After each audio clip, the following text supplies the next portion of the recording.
여러분 안녕하세요. 12월 30일 수요일 아침입니다.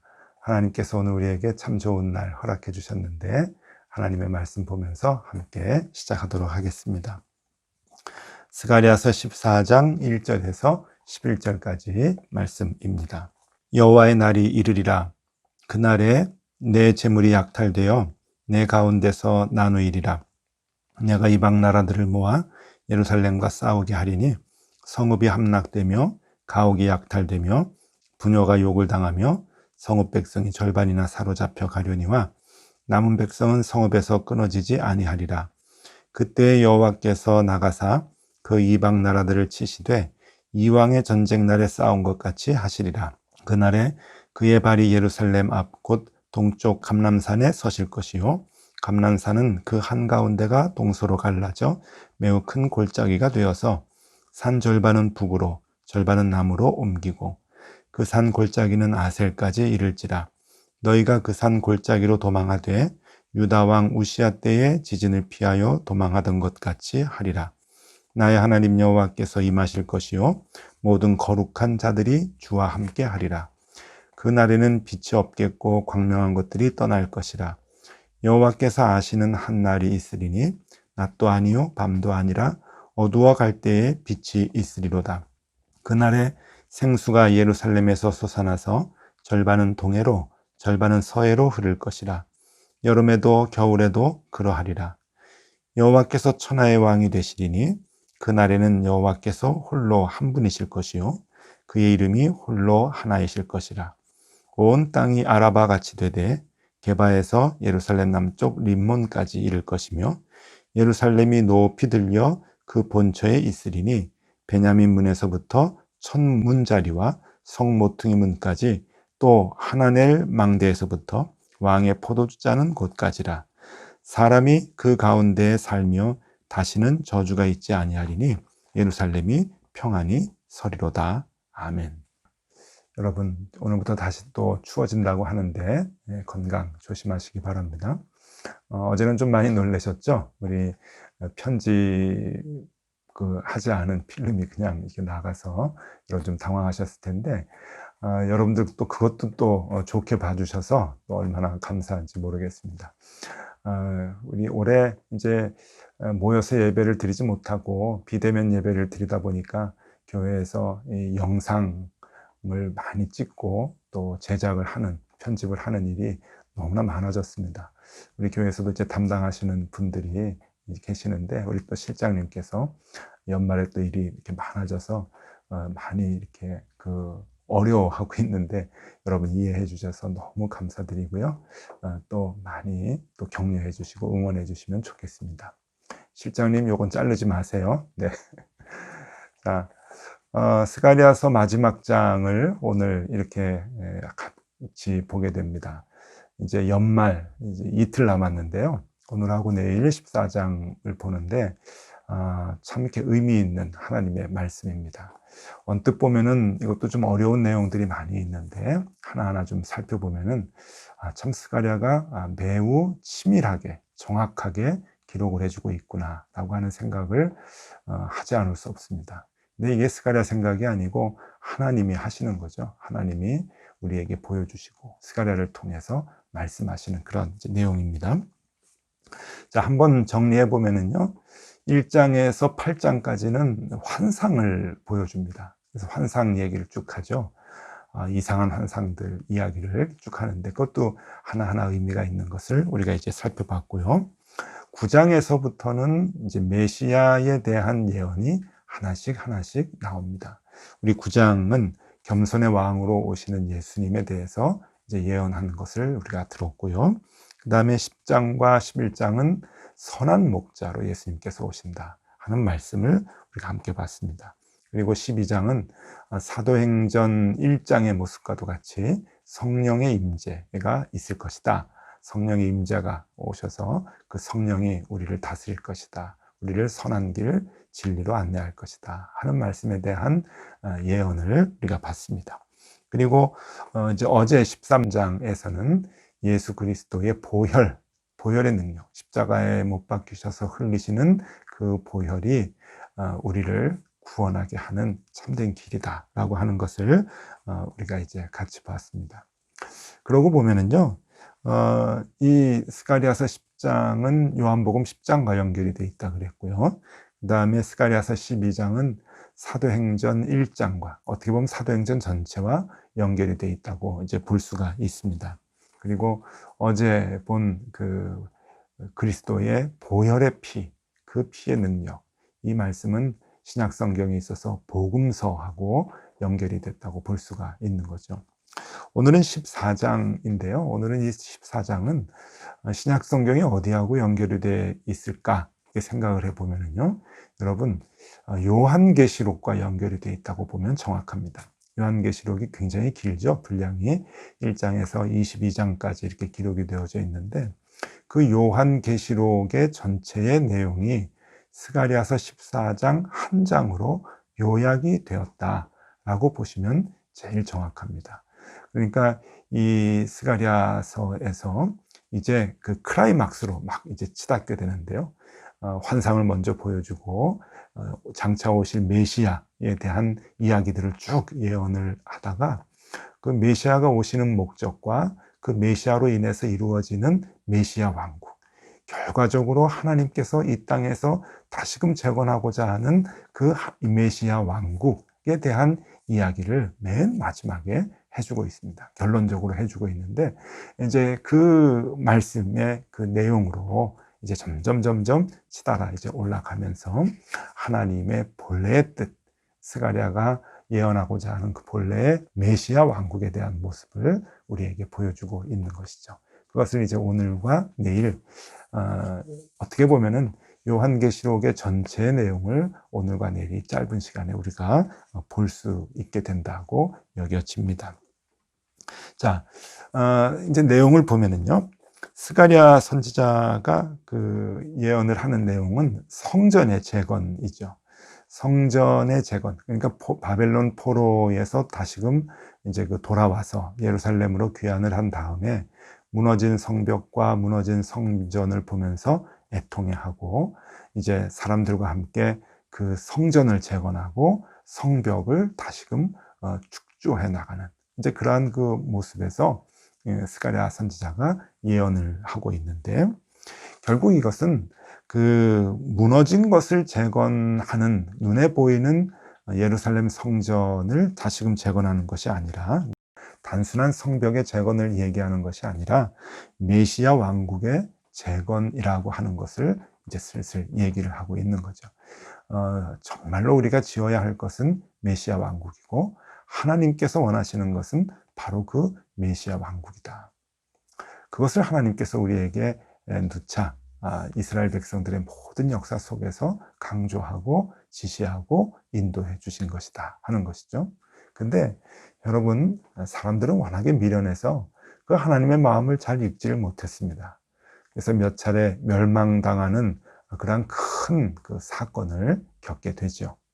하나님은 처음부터 메시아 왕국을 건설하기를 간절히 바랬지만, 그리고 그것을 위해서 이스라엘 백성들을 교육시키고 훈련시켰지만은 이스라엘 백성들은 그 하나님의 마음을 잘 몰랐습니다.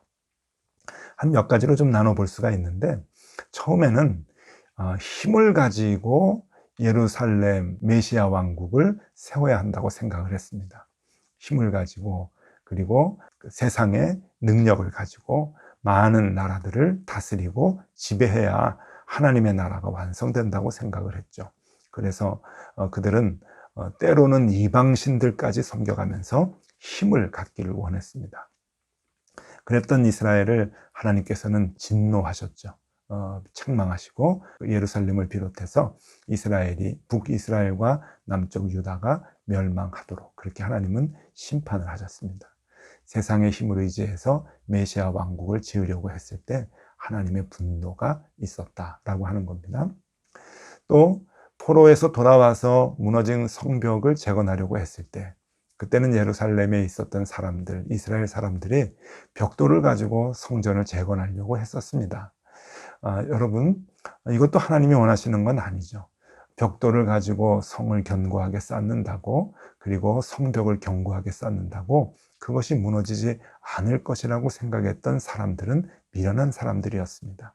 그래서 벽돌을 가지고 쌓는 것이 아니라 정말로 우리가 예수 그리스도를 믿는 그 믿음을 가지고 하나님의 나라를 쌓아야 하는데, 그것을 알지 못하고 사람들은 눈에 보이는 벽돌만 가지고 예루살렘 성을 쌓기 시작했죠. 하나님 나라를 만들려고 했었던 것입니다. 그래서 하나님의 진노가 또 한 번 있었습니다. 자, 이 땅에 예수님이 오시고 난 뒤에 많은 사람들이 메시아 왕국을 또 세우려고 했었죠. 그 당시에 유대인들, 그 당시에 유대교를 믿었던 바리새인들, 제사장들, 많은 사람들이 예수님을 이제 죽이게 되었죠.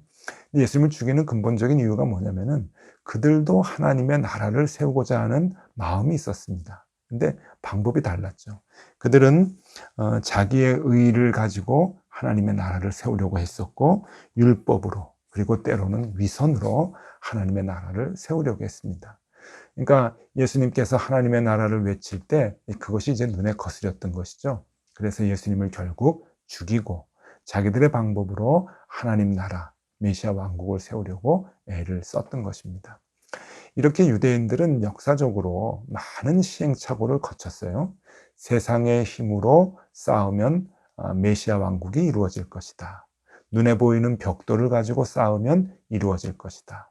힘이 있어야 되니까 때로는 우상도 숭배하면서 견고하게 이스라엘 나라를 세워나가려고 했었고, 그리고 로마 시대에는 자기 의로, 위선으로까지 하나님의 나라를 세우려고 애를 썼었습니다. 그러니까 유대의 역사를 보면은요, 모든 수단과 방법을 다 해서 저들은 하나님의 나라를 세우려고 사실 애를 써왔던 것이죠. 그런데 하나님은 그 방법이 잘못됐다고 하는 것을 스가랴 선지자를 통해서 이제 말씀하고 다시금 책망하는 그런 그 말씀을, 심판의 말씀을 내려주십니다. 스가랴가 우리에게 얘기해주는 메시아 왕국을 세우는 방법이 무엇입니까? 그것은 다음과 같이 이제 세 가지로 그 조건이 이제 있게 되는데, 하나하나 한번 보겠습니다. 첫 번째는 하나님의 왕국, 메시아 왕국은 세상의 힘으로 세워지는 것이 아니다. 세상의 힘으로 하는 것이 아니다. 그걸 분명히 얘기하고 계속 외치고 있는 것이죠. 두 번째는 예수 그리스도가 오셔야 재건이 된다 하는 겁니다.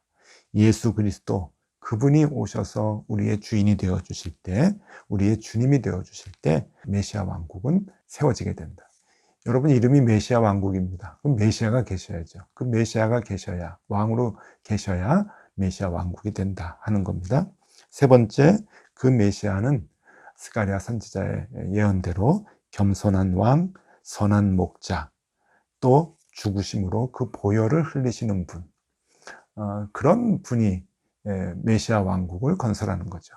그러니까 우리가 그 메시아를 의지하고 믿을 때 그 메시아 왕국이 이루어진다라고 하는 것을 스가랴 선지자는 우리에게 얘기해 주고 있습니다. 낮아지고 겸손하시고 선한 목자로 우리를 이끌어 주시는 그분, 피를 흘리셔서 우리를 구원해 주시는 그 구원의 방법을 우리가 굳게 믿고 나의 죄 때문에 대신 돌아가신 그 예수 그리스도를 의지할 때, 그때 메시아 왕국은 비로소 완성이 된다라고 하는 것을 우리에게 얘기해 주고 있습니다. 여러분, 오늘 이 말씀 가운데 요한계시록과 같다고 얘기했죠. 그 비슷한 그 분위기가 좀 있는데, 이 말씀 가운데 1절에서부터 이제 8절까지, 이제 7절, 8절까지 쭉 보면은요, 하나님이 심판 때 얼마나 이 무섭게 이스라엘 땅을 심판하시는가라고 하는 것을 매절 속에서 이제 보여주면서, 여러분 그 절 끝에 보면은 한 절 한 절 읽어보면은 그 끝에 보면은 그래도 하나님께서 구원을 얻을 방법을 하나씩 남겨두신다라고 하는 것을 찾아볼 수가 있습니다. 하나님이 빛을 남겨주신다, 하나님이 그 길을 보여주신다, 그러면서 남아있는 예루살렘 사람들이 살아날 것을 그렇게 이제 약속을 하고 계시는 거죠. 이게 무엇인가 하면은 예수 그리스도를 믿고 의지하면서 메시아 왕국을 세워나가려고 하는 그 사람들이 얻는 축복을 얘기합니다. 그래서 성전을 지어나가는 사람들을 하나님은 멸망 속에, 심판 속에 그대로 놔두시지 아니하고 그들을 걸러서, 그들을 일으켜 세워서 그들을 생명을 주어서 살아날 수 있도록 그렇게 하신다라고 하는 말씀이죠. 하나님께서 친히 다스리시는 그러한 그 나라를 하나님이 선언을 하십니다. 9절의 말씀입니다. 여호와께서 천하의 왕이 되시리니 그날에는 여호와께서 홀로 한 분이실 것이요 그의 이름이 홀로 하나이실 것이라. 그래서 이제 메시아 왕국이 이루어지는 결국 그날에 하나님께서 이 땅을 다스리시고 새하늘과 새 땅의 왕이 되셔서 우리를 친히 다스리실 것이다 라고 하는 그 말씀을 우리에게 소망의 말씀으로 주고 계십니다. 그 성전을 지은 자들을 그때 하나님께서 높이신다 라고 하는 것을 이제 약속을 하시는데요. 그것이 10절 말씀에 나옵니다. 온 땅이 아라바 같이 되되 게바에서 예루살렘 남쪽 림몬까지 이를 것이며 예루살렘이 높이 들려 그 본처에 있으리니 베냐민 문에서부터 첫 문자리와 성 모퉁이 문까지 또 하나넬 망대에서부터 왕의 포도주 짜는 곳까지라. 여기서 그 아라바 같이 되되 그렇게 얘기했어요. 이제 아라바는 낮은 평지를 말합니다. 그러니까 갈릴리에서부터 요단강으로 흘러서 이제 쭉 강물이 내려오고 이제 사해바다로 가고 하는 이제 낮은 땅들을 이 아라바라고 이제 했는데요. 이 낮은 평지를 얘기하는 거거든요.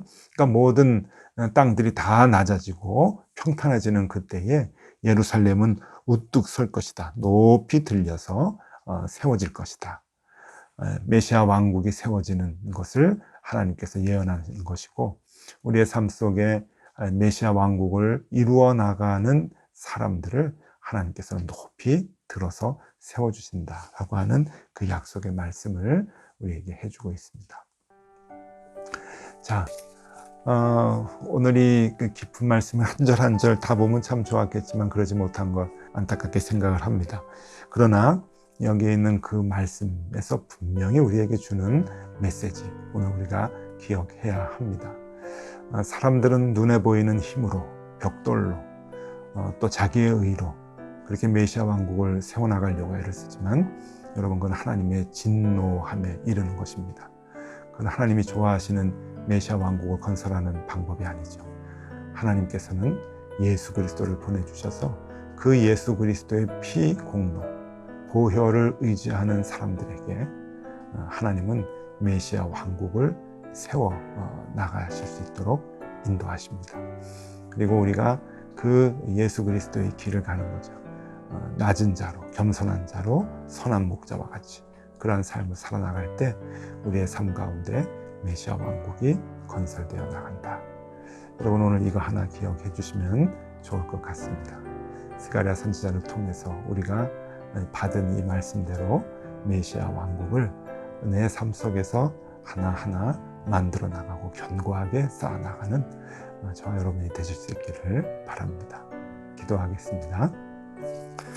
하나님, 오늘도 우리에게 귀한 말씀을 주셨습니다. 자꾸만 잊어버릴 수 있는 하나님의 나라를 세워나가는 그 방법, 오늘도 다시금 일깨워 주시니 감사합니다. 힘들고 어렵지만 눈에 보이는 방법이 아닌 하나님의 방법을 쫓아 주님의 나라를 세워나갈 수 있도록 인도하여 주옵소서. 하나님 우리를 높이 세워주신다 약속하셨으니 또 그 약속 의지하고 새 힘을 얻습니다. 주님 오늘 하루도 그러한 하루가 될 수 있도록 인도하여 주옵소서. 예수 그리스도 이름으로 기도드리옵나이다. 아멘. 네, 함께 기도하시겠습니다.